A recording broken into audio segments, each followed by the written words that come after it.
I had always imagined Christmas as a season full of warmth, laughter, and soft golden lights glowing through the windows. But that particular Christmas evening felt different. It wasn't the weather or the slow fall of snow outside the cabin window. It was something inside me, a heaviness I couldn't describe, a quiet ache that had started months before but now sat on my chest like a frozen stone. My husband, Daniel, had been distant for weeks. He said it was work stress, end-of-year pressure, exhaustion from business trips. I believed him, or at least I tried to. But even when he sat beside me, his body felt far away, like his mind was somewhere I could no longer reach. He was supposed to arrive at the cabin by afternoon, but sunset passed, then nighttime, and still no message except, "Running late. Don't wait up." But his brother, Adam, had shown up right on time. Adam had always been the opposite of Daniel's softer calm, with a warmth that made people lean closer without realizing. He wasn't loud or showy, he noticed things. He listened. And maybe that's why, when he knocked on the door holding a grocery bag filled with ingredients for dinner, I felt my chest loosen a little. "Looks like it's just us tonight," he said with a faint smile, snow dusting his hair and shoulders. I didn't know whether to laugh or apologize for the awkwardness. "He said he'll be late, you know how it is." Adam nodded, but something in his eyes told me he already knew more than he was saying. We cooked together in the small cabin kitchen, the sound of sizzling garlic mixing with the soft hum of the heater. It should have been uncomfortable, a woman alone with her husband's brother on Christmas Eve, but it was. It felt strangely normal. Safe. And for the first time in weeks, I felt seen.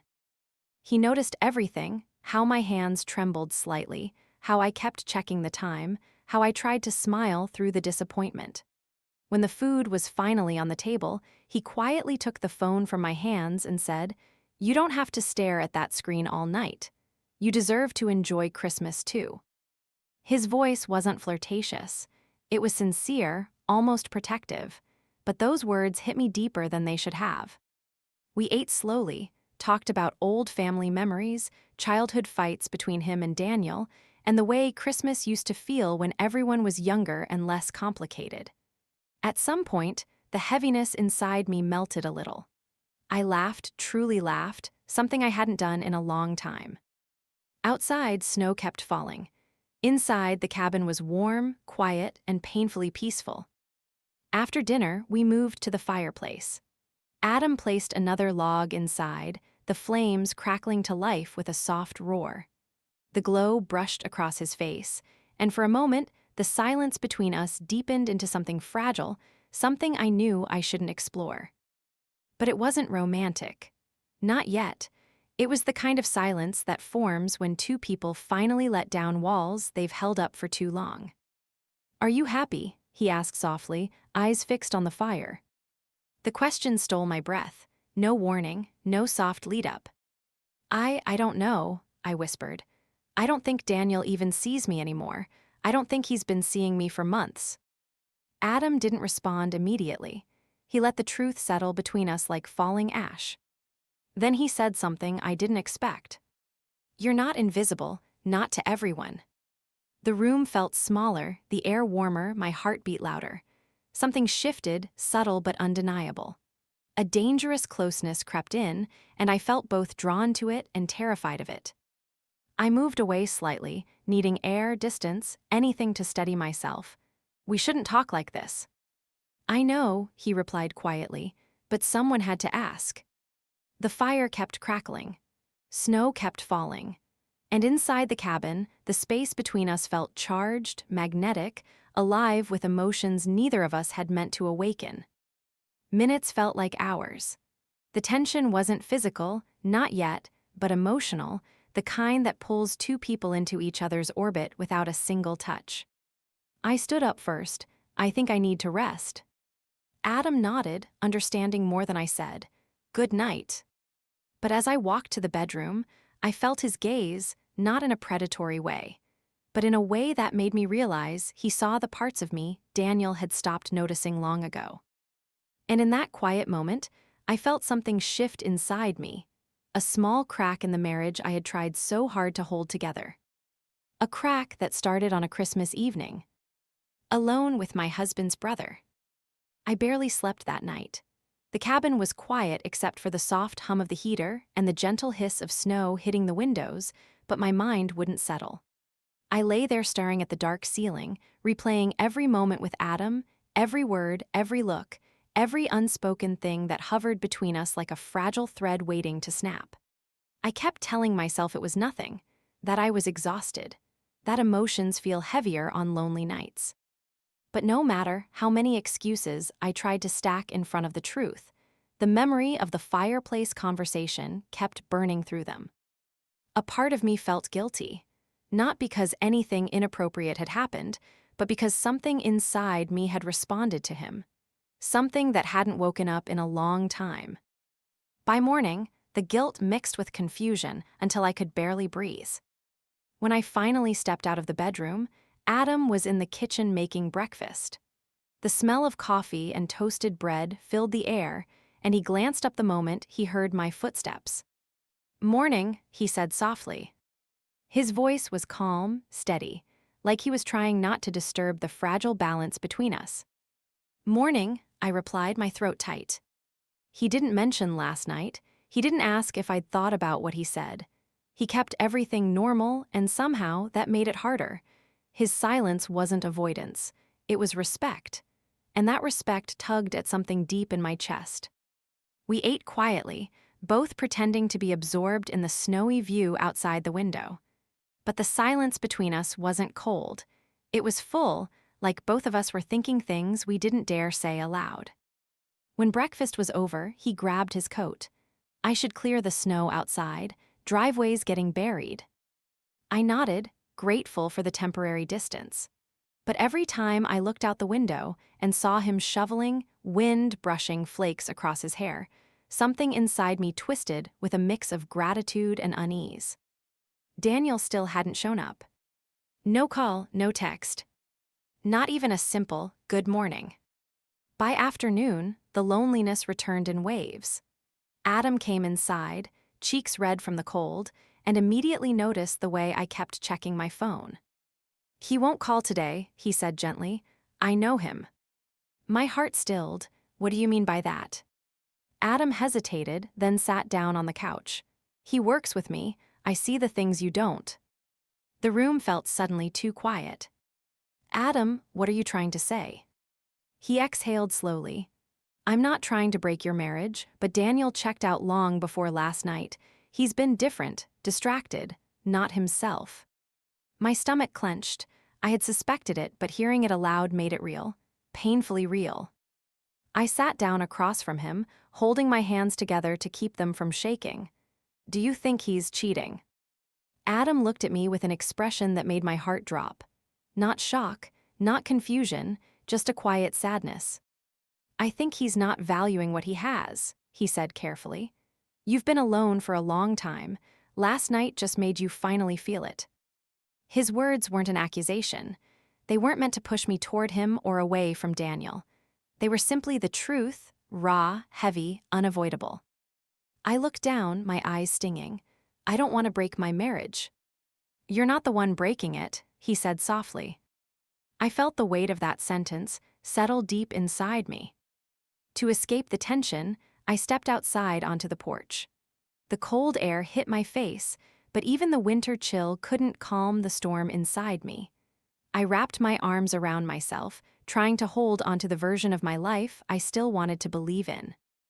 I didn't hear Adam walk out until he was beside me. "You don't have to carry this alone," he said quietly. "I don't want anyone to misread this," I whispered. "You being here, me being upset, it's a dangerous combination." He nodded without hesitation. "I know, that's why I'm being careful." But he stood close enough that his presence warmed the cold air between us.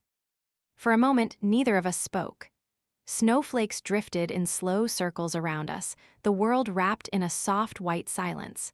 I could feel him watching me in a way that wasn't possessive, wasn't inappropriate, just deeply human. "Adam," I said, my voice barely audible, "I don't know what's happening to me." "You're hurting," he murmured, "and you're finally letting someone see it." His honesty cut through me, because he was right. For so long, I had swallowed my pain, hidden my loneliness, pretended everything was fine. But here, on a quiet porch with Daniel nowhere in sight, someone finally saw the truth. And that truth terrified me. I stepped back, needing space before the world shifted too far. "We should go inside. It's too cold." "Yes," he said, but his eyes lingered on me for a moment longer. Inside the cabin, everything felt different, heavier, more charged. The air between us was fragile but full, not with romance, not with temptation, but with something far more dangerous. Possibility. And possibility has a way of changing everything. The afternoon stretched into evening, and with every passing hour, the silence from Daniel felt sharper. I kept staring at my phone, refreshing the screen even though there were no new notifications. Each time it lit up with nothing but the wallpaper, a faint ache twisted deeper inside me. I told myself to stop waiting, to stop hopping, but hope has a strange way of clinging even when it hurts. Adam tried to keep himself busy. He gathered firewood, fixed the loose door hinge, even swept the front porch again though it didn't need it. I knew he was giving me space, trying not to crowd me with concern. But every time he walked past, I could feel his quiet worry trailing behind him like a shadow. By evening, when the light outside began to fade into a cold blue, my phone finally vibrated. Just one message. From Daniel. A short one. "Won't make it tonight, stay safe." No explanation, no apology, no effort. It felt like someone had pressed a hand inside my chest and squeezed. I stared at the screen until the words blurred. All the nights I had waited, all the excuses I had accepted, all the loneliness I had swallowed, they all flooded back at once. My heart didn't crack, it crumbled. I didn't even hear Adam approach. His voice was soft behind me. "Is it him?" I nodded, my throat too tight to speak. He moved closer but still kept a respectful distance. "What did he say?" I handed him the phone. Watching him read, it made the pain sharper. His jaw tightened for a moment, not with anger, with disappointment. The kind someone feels on your behalf when they know you deserve better. "He didn't even try," Adam murmured. And that's when the tears finally came. Not loud tears, not dramatic, just silent, uncontrollable ones that fell before I could stop them. I covered my face, ashamed of breaking down in front of him. Ashamed that a marriage I had fought so hard for seemed to be dissolving with a single careless message. Adam didn't hesitate. He stepped closer, not to touch me, not to cross any line, but to offer presence, a kind of quiet support that felt stronger than any embrace. "You don't deserve this," he said in a low voice. "Not tonight, not ever." I shook my head, wiping my tears with the back of my sleeve. I don't know what I did wrong. I try so hard, I give everything, and somehow it's never enough. "It's not you," he said firmly. "It's him. He stopped trying long before you noticed." His words hit me harder than the message itself, because they were true, painfully, devastatingly true. I sank onto the couch, feeling the exhaustion of months weighing on my bones. Adam sat on the opposite end, far enough to keep boundaries intact, but close enough that the room didn't feel empty. For a long time, neither of us spoke. The fire crackled softly. The wind brushed against the windows. Somewhere outside, a branch creaked under the weight of snow. And inside, I sat with my heart in pieces, trying to understand how a marriage could unravel so quietly. "Do you want to talk about it?" Adam asked gently. I let out a shaky breath. I don't know where to start. "Start anywhere." So I did. I told him about the nights Daniel slept facing away from me, the phone calls he took in the other room, the trips that seemed to multiply every month, the way he brushed off my questions as if I were being dramatic, the way he withdrew from conversations, from plans from me. As I spoke, Adam listened without interrupting, without offering empty reassurances. He listened like every word mattered. And that alone made the ache in my chest loosen just a little. "He used to love me," I whispered. "At least I think he did." Adam looked into the fire. Sometimes people love you until loving you requires effort. Then they show you who they really are. The honesty in his words made my breath catch. I wiped my cheeks again, embarrassed. I hate crying in front of people. Then it's a good thing I'm not just people, he said quietly. That sentence, it lingered in the air longer than it should have. I felt its warmth, its weight, its danger. I looked away, needing distance from the pull forming between us. Adam, please don't say things like that. I'm already too weak right now. He nodded, guilt flickering briefly across his face. I'm sorry, I didn't mean it that way. But we both knew he did. The silence that followed wasn't awkward. It was thick, heavy, filled with truths neither of us were prepared to acknowledge. I wrapped a blanket around myself, trying to shield my heart from everything shifting inside it. Minutes passed, maybe hours. Time felt strange. Eventually, Adam stood. I'm going to make some tea. You need something warm. I nodded, relieved for the break in the tension. While he moved around the kitchen, I watched him quietly. The way he worked with steady hands. The way he looked over at me every few minutes as if checking I was still okay.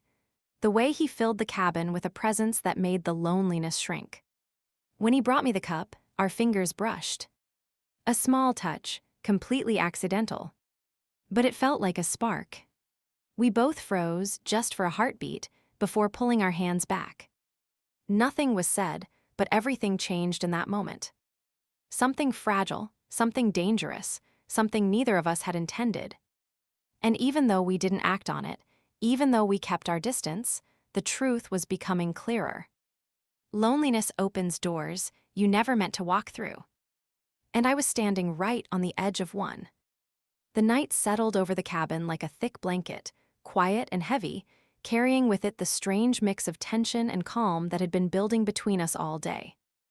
After the tea, after the soft exchange of words that lingered too long in the air, Adam moved back to the fireplace and added another log, trying to do something, anything, to keep the atmosphere normal.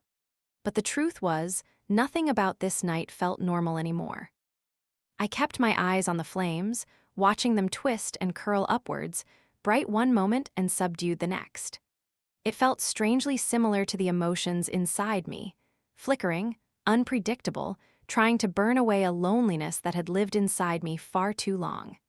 Even the heat didn't reach the coldness that Daniel's message had carved into my chest. After a few minutes, Adam sat back down, this time even farther from me, as if distance alone could erase the intensity hanging between us. If you want to go to bed early, he said quietly, I'll stay out here and make sure the fire doesn't die out. I shook my head. I don't want to be alone. The honesty slipped out before I could stop it. His eyes flicked toward me, just for a second, but there was something in them that made my heartbeat stumble. Not desire, not confusion, just understanding. A deep, painful understanding I hadn't seen in anyone for a long time. You don't have to be, he replied, his voice low and steady. We both knew he didn't mean it in a dangerous way. He meant it in the way someone speaks when they want to carry a little of your burden, just enough so you can breathe again. But still, it was dangerous. I pulled the blanket tighter around my shoulders and shifted to the other end of the couch. Do you remember, I began softly, when we all used to spend Christmas together, before everything got complicated? Adam smiled a little, nostalgia warming his features. I remember you used to bake those terrible ginger cookies. I gasped. They were not terrible. They were hard enough to break teeth, he shot back gently. But Daniel pretended to love them, and you kept making them every year. I let out a quiet laugh, even though part of my heart twisted. He hasn't asked me to make them in a long time. Adam's smile faded. People stop valuing things when they think they'll never lose them. The words settled between us like soft ash. I didn't respond because what was left to say? I had been giving, holding, trying, while Daniel drifted farther and farther away. For a long time, the only sound was the crackle of the fire and the soft sighs of the heater. Then Adam shifted slightly, fixing his eyes on the flames. Can I ask you something? He said. My breath caught, okay. When did you start feeling alone? The question wasn't meant to pry, it was meant to understand. And that alone made it harder to answer. Months ago, I whispered. Maybe longer. I kept hoping it was temporary, that he was just stressed or distracted. But every time I tried to talk to him, he brushed it off. It's like I've been living beside him, not with him. Adam rubbed his palms slowly, as if he were trying to ground himself before replying. You didn't deserve that. A small ache pressed against my throat. Then why did he let it happen? Because he wasn't looking at you anymore, Adam said softly, but others did. I looked up sharply, not because I was offended, but because I understood the implication. The shift in his tone, the flicker of something honest in his eyes, it made my stomach tighten. Adam, don't. My voice trembled slightly. He leaned back immediately, the tension draining from his posture. I'm not saying anything I shouldn't, I'm just saying you've been alone for a long time, and people aren't meant to be alone. His restraint made the moment heavier, not lighter, because he wasn't pushing. He wasn't hinting. He wasn't crossing a line. He was simply acknowledging what we both already knew, that something had changed. Quietly, slowly, unintentionally. I took a slow breath. I don't want this to get complicated. It already is, he replied gently. But that doesn't mean it's wrong to feel what you feel. You didn't choose this. Neither did I. The honesty in his voice hit deep. It wasn't a confession. It wasn't a declaration. It was simply the truth. And the truth was terrifying. To break the intensity, I stood and walked to the window. The snow had thickened, covering the world in a white hush that made everything look softer than reality actually was. My reflection stared back at me, tired eyes, trembling lips, the faint redness of the tears I had tried to hide. I didn't hear Adam approach until he spoke again. If you want, I can leave tomorrow morning. I don't want to make things harder for you. I turned around abruptly. No, please don't. The fear in my voice surprised even me. Adam blinked, taken aback. Okay. I swallowed, fighting the confusing surge in my chest.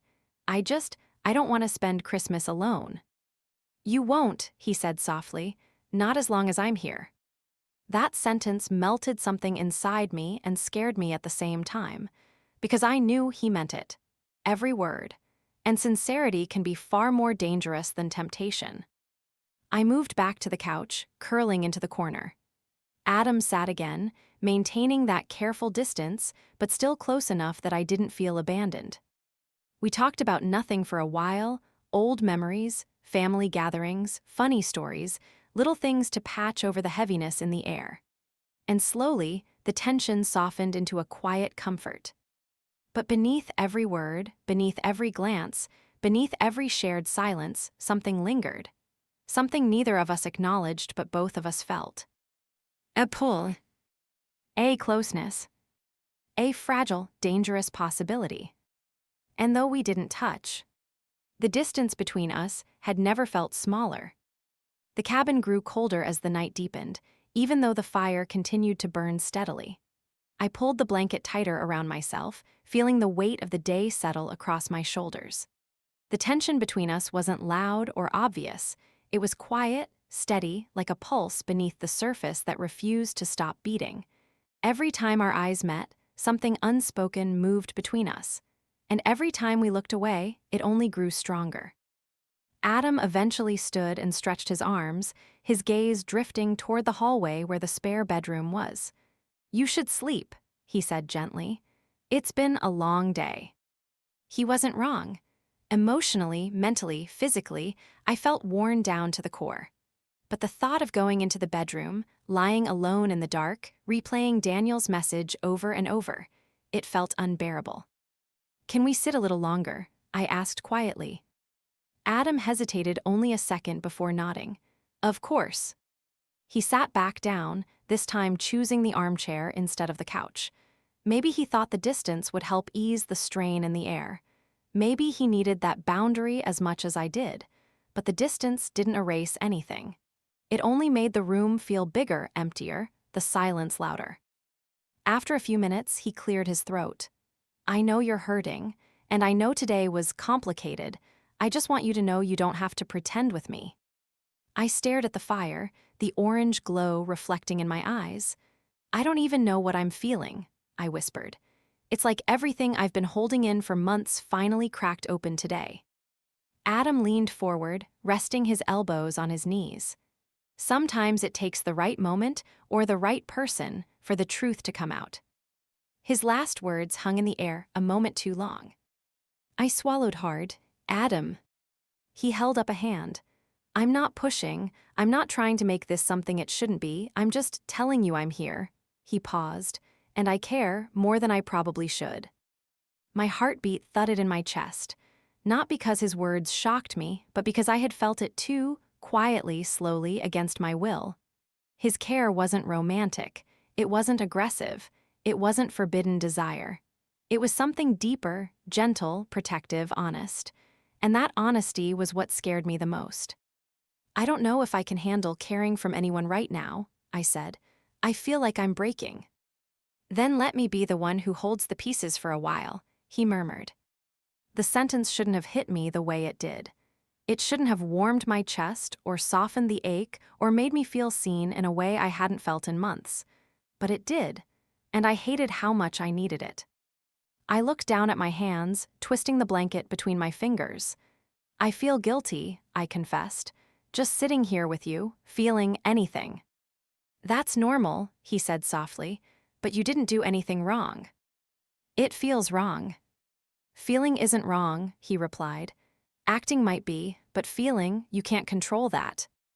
I let out a shaky breath. "And what are you feeling?" He looked into the fire, the shadows flickering across his face.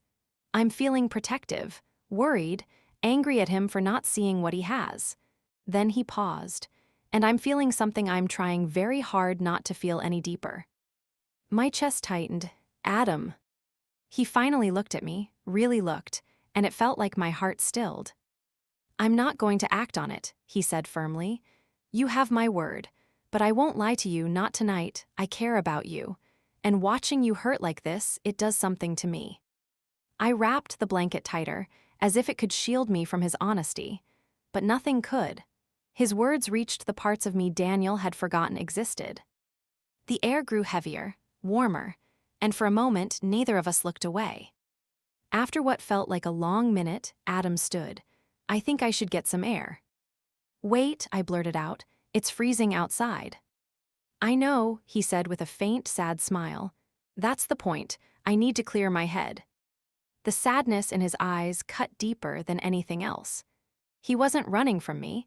He was running from the possibility of something neither of us should want. I rose too, unable to stay seated. "Don't go far." His throat bobbed as he swallowed. "I won't." He walked toward the door, boots crunching softly against the wooden floor. My heart pulled in a direction it had no right to go. When he opened the door, cold air rushed in, brushing against my skin like a warning. He stepped out onto the porch, but before he closed the door behind him, he looked back at me. Just one look. Soft, hurt, protecting something he shouldn't feel. Then the door shut, leaving me alone with the fire and the storm inside my chest. I pressed a hand to my heart, trying to steady the pounding. "What am I doing?" I whispered into the empty room. But the silence offered no answers. Minutes passed, maybe more. The snow outside thickened, swirling under the porch light like a slow, quiet storm. When the door finally opened and Adam stepped back inside, his cheeks flushed from the cold, his hair dusted with snow, I felt something shift inside me. Not desire. Not temptation. Not betrayal. Something far more dangerous. Comfort in the wrong place, at the wrong time with the wrong person. He closed the door softly and exhaled. "We should try to sleep," he said. "Tomorrow will be better." But the way he said it, even he didn't believe it. And neither did I. Because the line we had been trying so hard not to cross. It wasn't behind us anymore. It was right beneath our feet. The days that followed were strangely calm, as if life had gone silent just to watch what I would do next. After everything that had happened, my sister's betrayal, my husband's quiet endurance, the wealthy man's unexpected devotion. I felt as though the ground under my feet had shifted forever. Yet I also felt something new growing inside me, a sense of power I had never let myself own.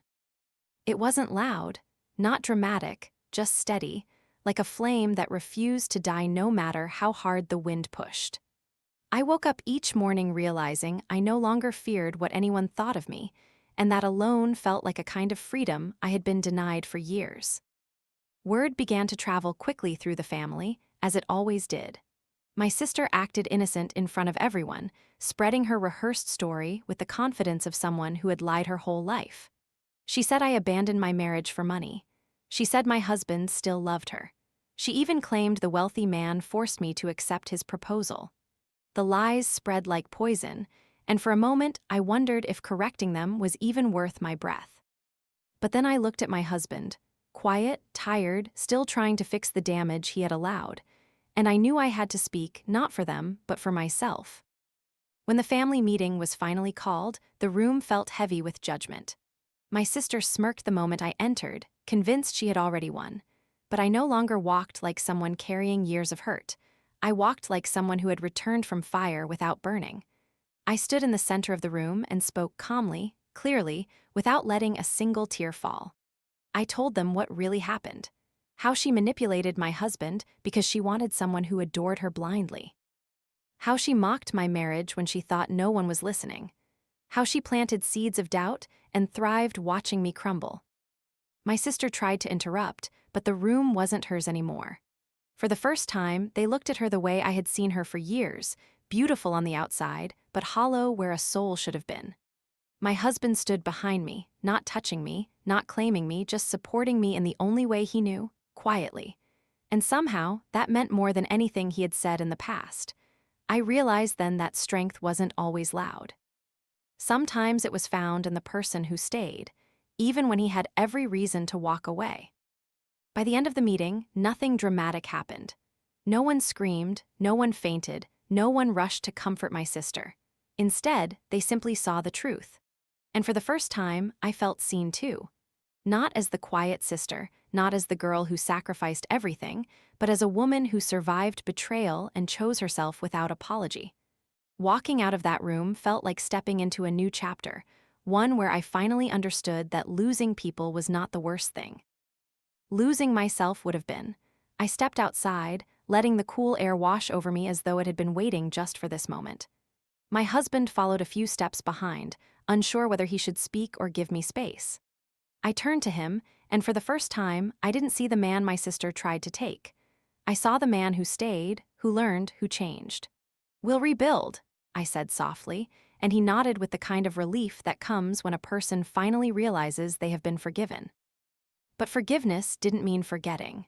It meant I was ready to move forward without dragging the past like chains around my ankles. I walked home feeling lighter than I had in years. The world looked different, as if colors had sharpened and sounds had finally returned. For the first time, I allowed myself to imagine a future not built on fear or obligation, but on choice. I thought of the wealthy man too, his steady kindness, his silent understanding. Maybe he belonged in my story, maybe he didn't, but knowing I had been valued without conditions changed something deep inside me. That night, as I sat by the window watching the moon rise, I understood something I had never dared to admit. My rebirth wasn't just about confronting my sister or reclaiming my life. It was about learning who I was beneath the layers of pain I had worn like armor. I thought of every moment I had silenced myself, every time I had stepped back so others could shine, every wound I had hidden because I believed enduring made me strong. Now, I knew real strength came from stepping forward. And I was finally ready to do that without hesitation. I breathed deeply, letting the air fill places inside me that had long been empty. Tomorrow would bring new choices and new truths. But tonight, I allowed myself to rest in the quiet victory of choosing me, fully and finally now.